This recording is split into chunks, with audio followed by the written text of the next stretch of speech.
మీ మోకాల నొప్పులకు ఎటువంటి సర్జరీ లేకుండా ఎపియాన్ పెయిన్ క్లినిక్ అందిస్తున్న అత్యాధునిక చికిత్స.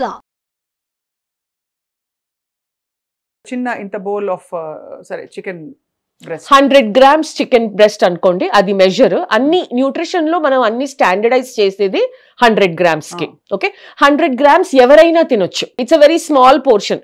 మీ పామ్ లో వచ్చే పోర్షన్ ఇస్ 100 grams.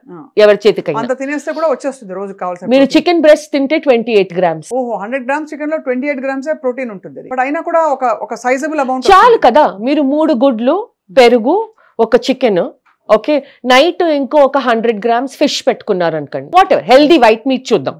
ఓకే, అందులో ఒక 20-22 అయిపోయింది మీ ప్రోటీన్ రిక్వైర్మెంట్. ఇప్పుడు చాలా మంది ప్లాంట్ బేస్డ్ ప్రోటీన్ కోసం వెతుకుతున్నారు. ప్లాంట్ బేస్డ్ సోర్సెస్ ఏంటి మనకి? ప్లాంట్ బేస్డ్ అంటే anything that is coming from a plant based source. ఇప్పుడు ప్రోటీన్ లో 2 క్వాలిఫికేషన్స్ ఉంటాయండి. ఎప్పుడు there is a classification of protein. Class 1 protein, class 2 protein. ఈ క్లాసిఫికేషన్ అండర్స్టాండ్ చేసుకోవడం చాలా ఇంపార్టెంట్. చాలా తొందరగా చెప్తాను. క్లాస్ 1 ప్రోటీన్ అంటే అందులో ఆ 9 చెప్పాను కదా అమినో యాసిడ్స్ మన బాడీకి ఎసెన్షియల్ ఉంది, అవి అన్ని ప్రెసెంట్ ఉంటాయి. ఓకే, అవి అన్ని present, they are present and also present in the right proportion. మన లూసిన్ కానీ ఇలా 9 అమినో యాసిడ్స్ అవన్నిటికీ ఒక ప్రపోర్షన్ ఉంటుంది మన బాడీకి అవసరంకి. ఓకే, సో అవి ఉంటాయి.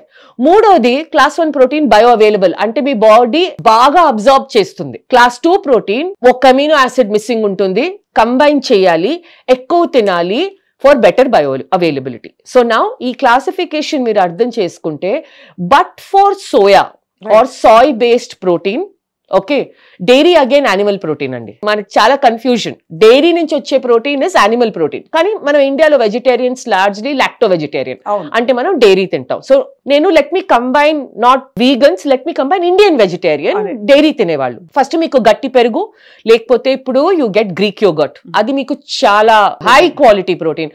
ఒక 100 grams మార్కెట్ లో వచ్చే గ్రీక్ యోగర్ట్ లో ఆల్మోస్ట్ 8 to 10 grams ప్రోటీన్ ఉంది ఇప్పుడు 100 gram క్వాంటిటీలో. అది 2 సార్లు వేసుకుంటే కూడా మనకి వచ్చేసింది 20 grams. ఓకే, సో అది కాకపోతే గట్టి పెరుగు. Okay, second paneer is a very good source.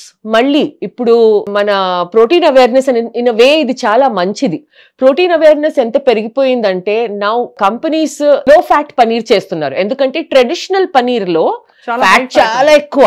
మీకు to get 15 to 18 grams of protein మీరు 25 grams వరకు ఫ్యాట్ తింటున్నారు, plus heavy.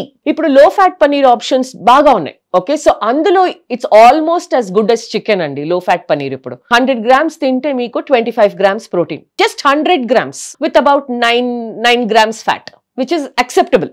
So Greek yoghurt, paneer. Now third source vegetarians కి వచ్చింది ఇప్పుడు soy based protein. Right, okay, so మీరు soya chunks, tofu, soya paneer అంటాం దాన్ని. ఇప్పుడు మూడో ప్రోడక్ట్ ఇండియాలో లాంచ్ అయింది, ఒక 1-2 years అవుతుంది, టెంపే అని, ఫర్మెంటెడ్ సాయ్. ఓకే, ఇవే మీ క్లాస్ 1 ప్రోటీన్స్. దీని తర్వాత మీకు ప్రోటీన్ కావాలంటే మన దాల్, పప్పు, చోలే, చన్నా, రాజ్మా, హార్స్ గ్రామ్ ఇవన్నీ వస్తాయి. కానీ very important thing to remember ఏంటంటే, నేను ఒక కప్పు సాంబారో, నేను ఒక 100 grams మూంగ్ స్ప్రౌట్స్ చాలా తింటారండి. మీకు తెలుసా 100 grams హెల్దీ, కరెక్ట్, కానీ that cannot be your only source of protein. So అందులో 100 grams మూంగ్ స్ప్రౌట్స్ లో 3 grams ప్రోటీన్ అంతే. నేను అర్జెంట్ గా ఇండియాలో తెలియక గిరగిరా తిరగాలి ఉంది. అంటే బికాస్ మూంగ్ స్ప్రౌట్స్ ని మనం అంత అడ్వకేట్ చేస్తాం, పొద్దునే తినేమని చెప్పి ప్రోటీన్ అని తింటాం. Very healthy source of fibre, చాలా మైక్రో న్యూట్రియంట్స్ ఉంటాయి అందులో, కానీ ప్రోటీన్ తక్కువ. సో మూంగ్ స్ప్రౌట్స్ ఒక్కటి తింటే సరిపోదు, అది సరిపోదు. సో మీరు మూంగ్ స్ప్రౌట్స్ తో పాటు ఒక 100 grams అట్లీస్ట్ 50 grams ఆ లో ఫ్యాట్ పనీర్ మిక్స్ చేయండి సాలెడ్ చేసేటప్పుడు. ఒక 100 grams లేకపోతే టోఫు, లేకపోతే సోయా చంక్స్ ఒక 30 grams. ఇప్పుడు మీరు ఇలా మిక్స్ చేస్తే మీకు ఫైబర్ వచ్చేస్తుంది, మీకు ప్రోటీన్ వస్తుంది. ఇక్కడ ఒక క్వశ్చన్ ఏంటంటే, ఇవన్నీ కలిపి తినాలా, విడివిడిగా తింటే బెటరా? వెజిటేరియన్స్ కి ఎప్పుడు మీల్ కాంబినేషన్స్ చాలా అవసరం. నేను చెప్పాను కదా, అన్ని ఫుడ్స్ లో అన్ని అమినో యాసిడ్స్ ఉండవు. కంబైన్ చేసినప్పుడు కరెక్ట్ గా 2-3 కాంబినేషన్స్ చెప్పండి మీరు. So for example soya chunks with moong sprouts. ఇప్పుడు మూంగ్ స్ప్రౌట్స్ తో పనీర్ మీరు చేయండి, ఏమన్నా చేయండి. ఓకే, సో ఈ ఒక కాంబినేషన్ ఉంది. నెక్స్ట్ మనం మసూర్ దాల్ ఉంటుంది కదా, ఎర్రపప్పు. ఓకే, ఎర్రపప్పులో మీరు దోశ చేసి అందులో మీరు టోఫు, పనీర్ స్టఫింగ్ పెట్టుకోవచ్చు, లేకపోతే గ్రీక్ యోగర్ట్ స్ప్రెడ్ వేసుకోవచ్చు. ఎర్రపప్పు నానేసి చేయాలా? ఎర్రపప్పు ఓవర్ నైట్ లేకపోతే మినిమం 3 hours నానపెట్టేయండి. మన పెసరెట్టు లాగా దోశ అవుతుంది అది.